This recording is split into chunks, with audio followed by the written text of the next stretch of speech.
Greetings, Instagram. I'm not quite used to this light that you put on for whenever you need to make a video in the dark, so this kind of throws me off a bit. But I'm going to talk to you guys about a little something, and you really can't knock me for talking about this subject, and we do have a freedom of speech anyway. But alas, there are people that don't want you to use your speech freedom because they feel the need to want to be the next tyrant.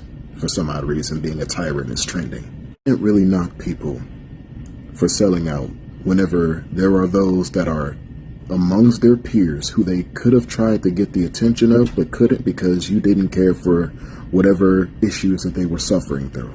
When Martin Lawrence lost his mind and it was butt-ass naked just running in the street saying someone's trying to kill me, yeah, who cared about whenever he was undergoing that mental break? Michael Jackson, whenever he said they don't care about us.